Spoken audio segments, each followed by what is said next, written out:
이 야곱이라고 하는 인물이 형 에서를 향해서 막연한 두려움을 가지고 있었던 인물이었었죠. 이유는 20년 전에 집을 떠나올 때에 형에게 사기를 쳐서 장자권을 빼앗고 이제는 집으로 돌아갈 때가 되었는데 20년 동안 잊어버리고 있었던 그 형 에서에게 대한 그 막연한 두려움이 갑자기 밀려들기 시작했습니다. 분명히 어머니 리브가가 이 야곱을 삼촌의 집으로 보낼 때에 형 에서의 분노가 잦아들게 되면 그때 내가 연락을 해서 다시 너를 부르겠다라고 말씀을 하셨지만 20년이 지났음에도 불구하고 그런 연락이 없는 것을 보고 아마 그의 두려움은 극치에 달했을 겁니다. 이제 형 에서가 그런 상황에서 400명을 데리고 자기를 맞으러 온다고 하니까 얼마나 그 마음이 두려웠겠습니까?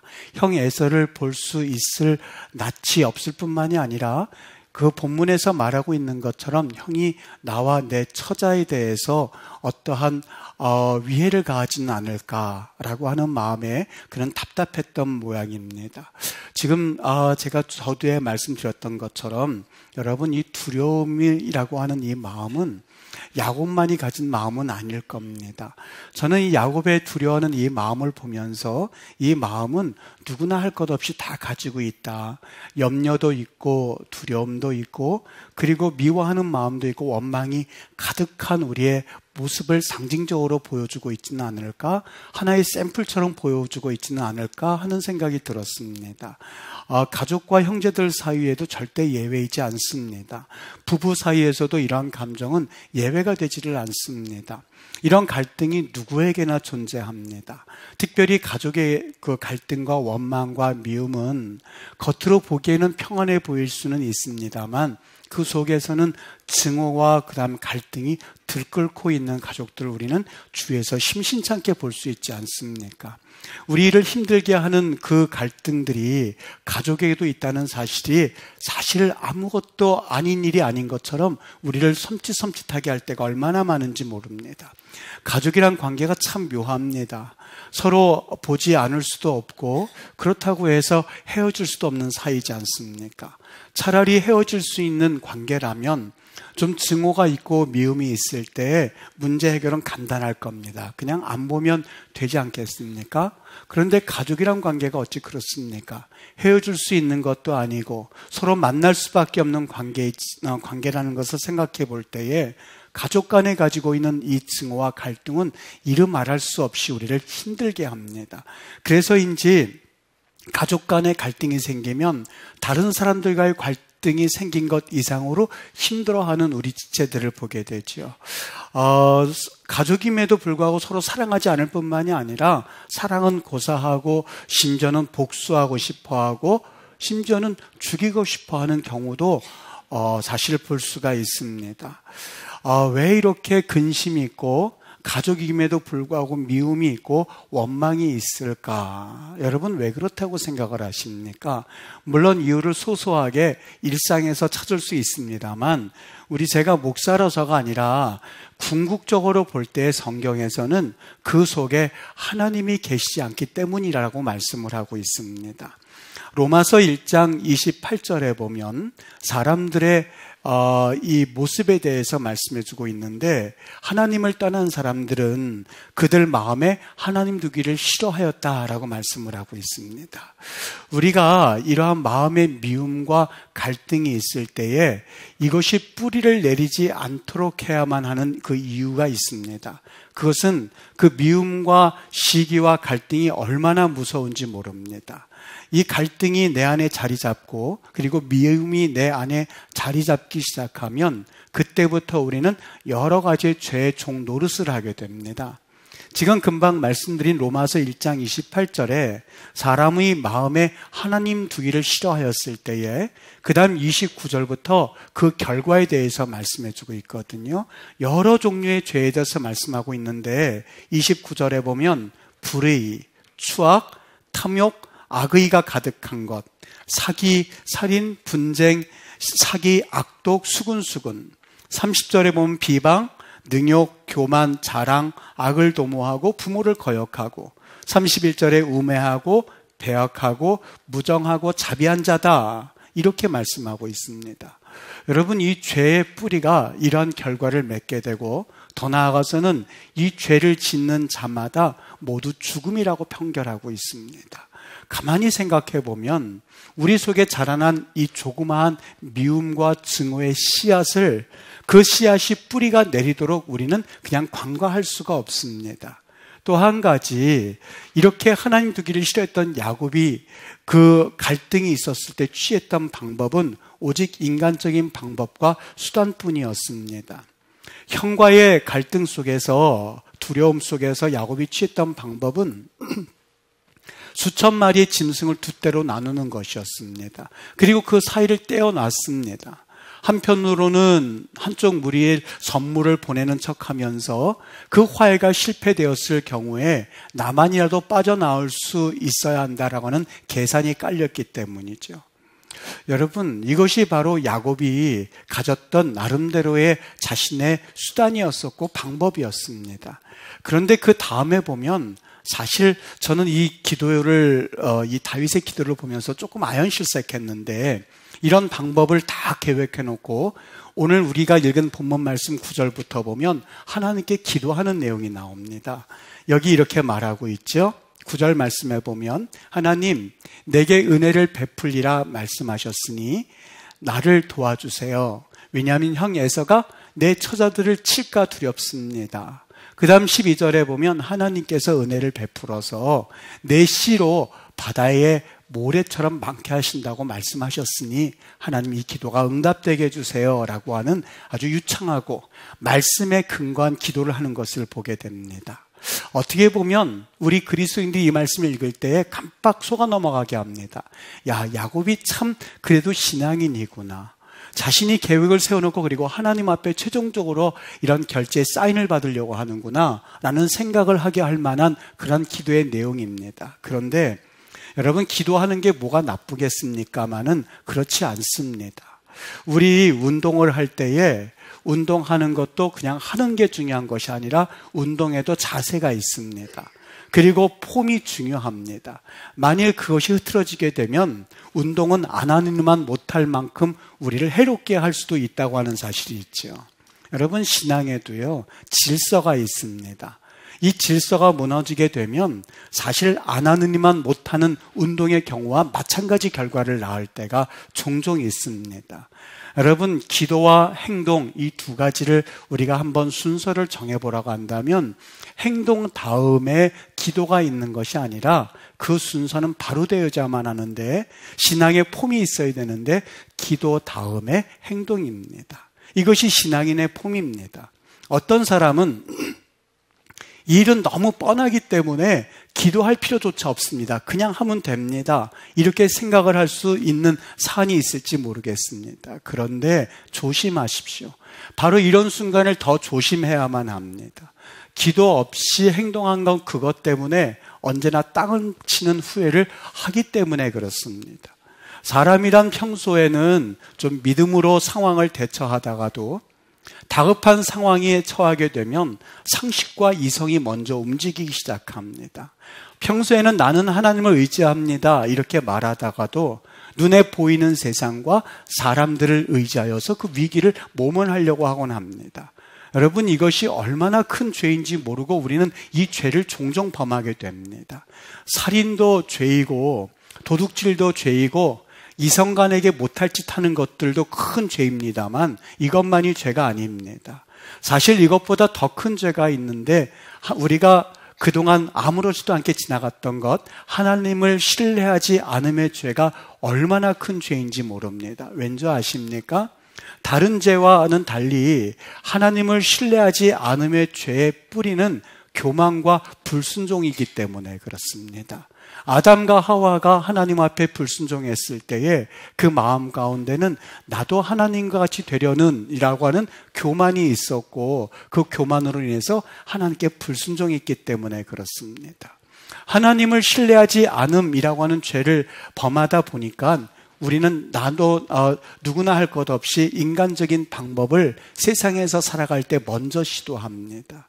그런데 참 우리가 영적으로 깨어 있어야 할 것은 이것이 마귀의 전형적인 수단이라는 것을 분명히 알아야만 하기 때문에 그렇습니다. 마귀는 항상 순서를 뒤바뀌는 일을 좋아합니다. 주님께서 시험을 당하셨을 때 마귀가 했었던 일을 한번 가만히 생각해 보십시오.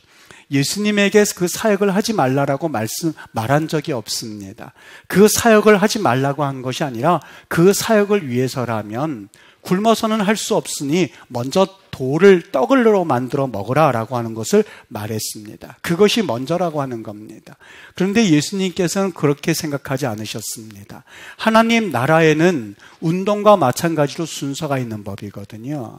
사람이 떡으로만 사는 것이 아니라 오직 하나님의 말씀으로 산다라고 하면서 먼저 그의 나라와 그의 일을 구하라고 하시는 것이 하나님의 순서였습니다.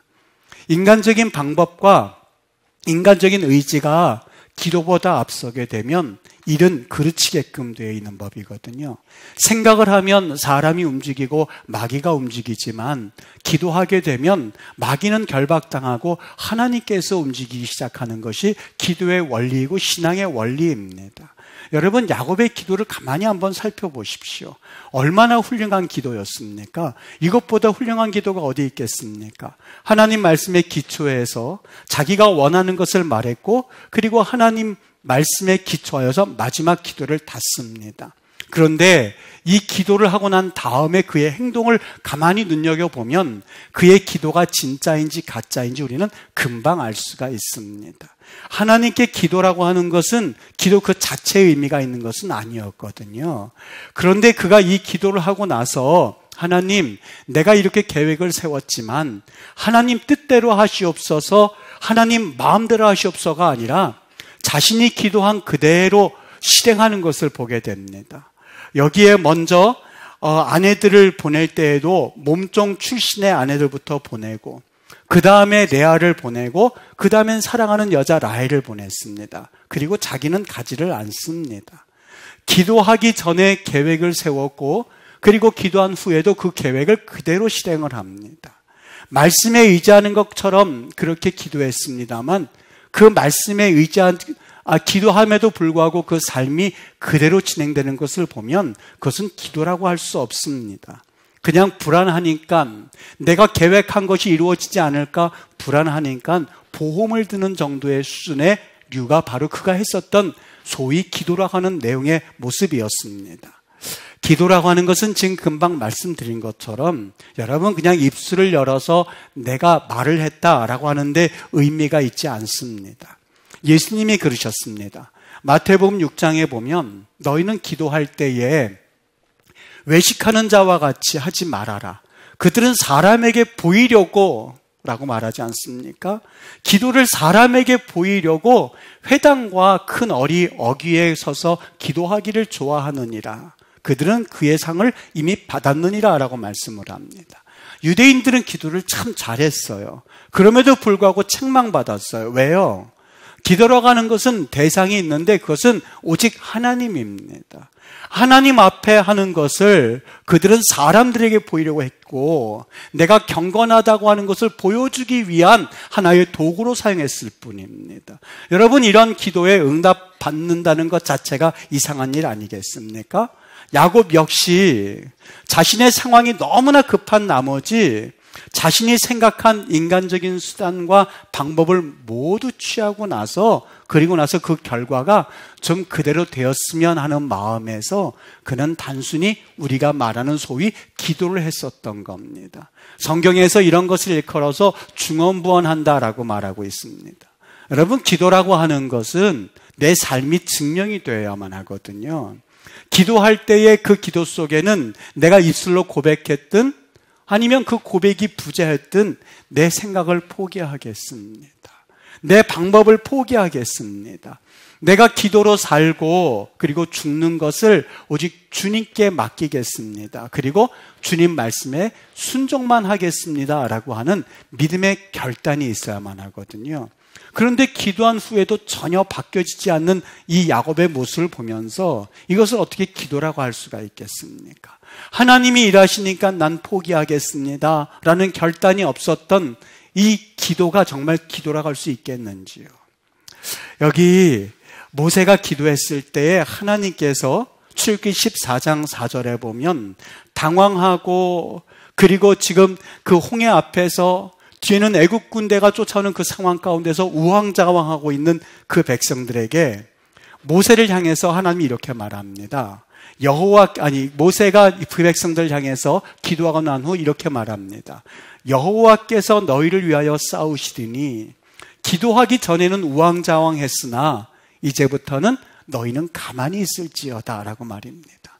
여러분, 하나님을 믿는 믿음을 단순히 보험 하나 드는 것쯤으로 생각하지 마십시오. 하나님을 믿는 믿음, 신뢰라고 하는 것은 내 전생애를 걸어도 좋을 만큼 엄청난 사건입니다. 당연히 그것은 예수님이 그렇게 우리에게 보여주셨기 때문에 그렇습니다. 당연히 예수님 믿는 것은 내 자신을 부인하고 그리고 주님을 따르는 일이어야 되지 않겠습니까? 오늘 이 문제의 열쇠는 어디 있는지 아십니까?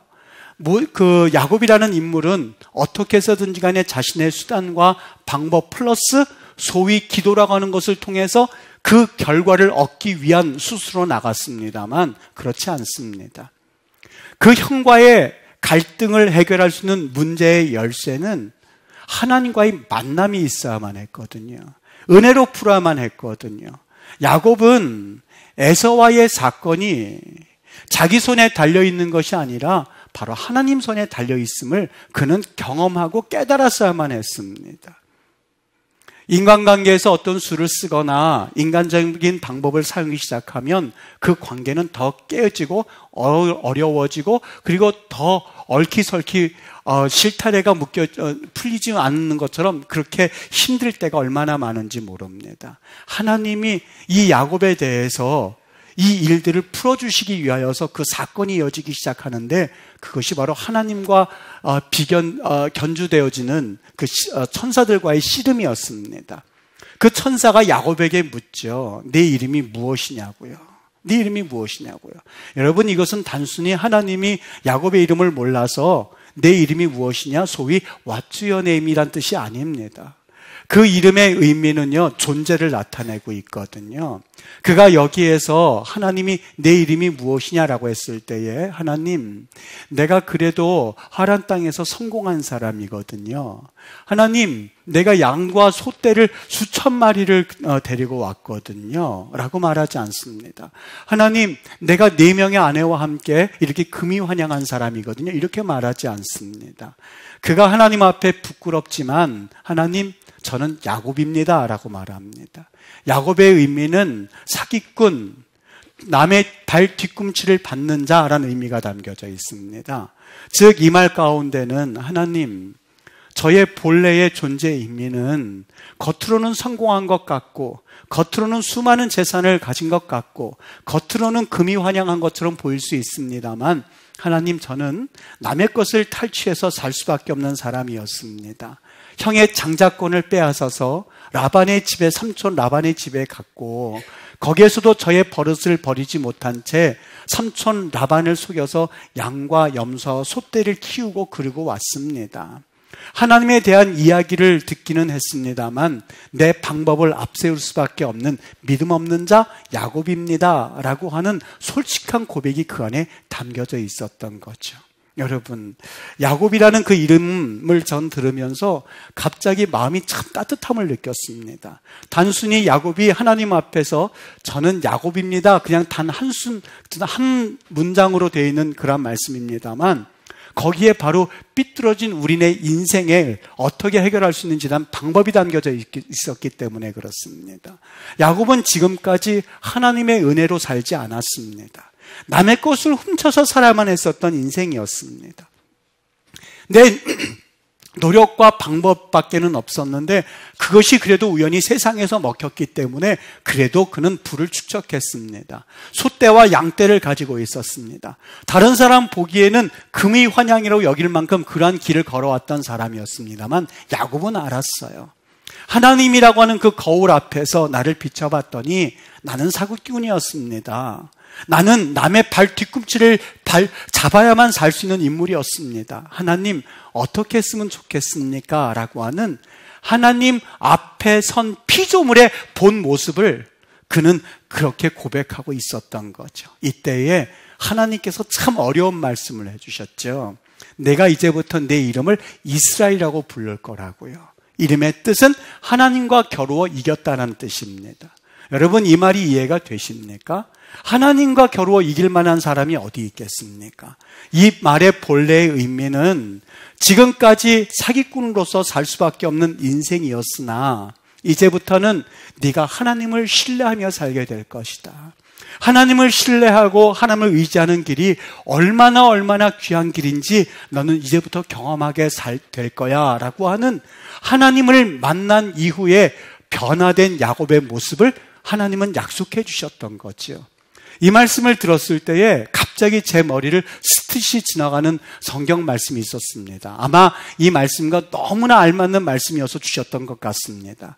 고린도후서 5장 17절의 말씀이었었어요. 그런즉 누구든지 그리스도 안에 있으면 새로운 피조물이라. 여기 누구든지라고 되어 있죠. 저 같은 사람도 되겠습니까? 나같이 다른 사람에게는 말할 수 없는 사기를 치면서 살았고 남의 발 뒤꿈치나 잡고 있었고 그리고 다른 사람을 의지하지 않고는 살 수 없는 나 같은 사람도요. 여기 누구든지에는 모든 사람을 다 포함하고 있습니다. 하나님이 세상을 이처럼 사랑하사 이는 저를 믿는 자마다입니다. 예수 그리스도를 믿는 자마다입니다.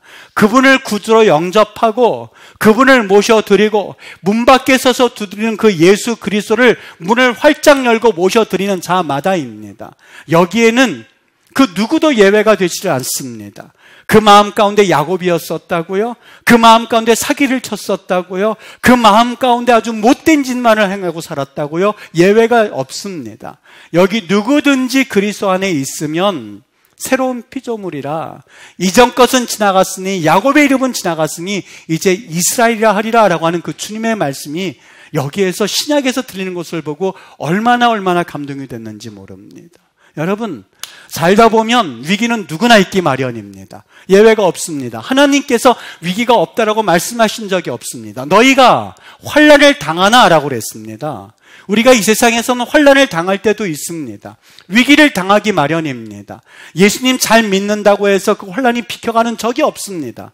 성경은 그것을 약속한 적이 없습니다. 네가 환난을 당하나 담대하라 라고 했습니다. 담대하라. 왜요? 하나님께서 계시기 때문에 라는 이야기입니다.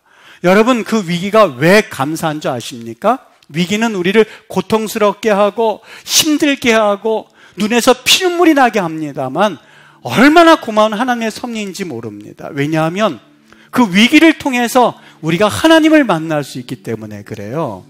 적당한 위기는 하나님을 만나지 못하게 할 때도 있습니다. 적당한 위기는 위기도 되지 않습니다. 정말 그 위기는, 정말 결정적인 위기는 하나님을 결정적으로 만나게 합니다. 여기에 바로 신비한 비밀이 있습니다.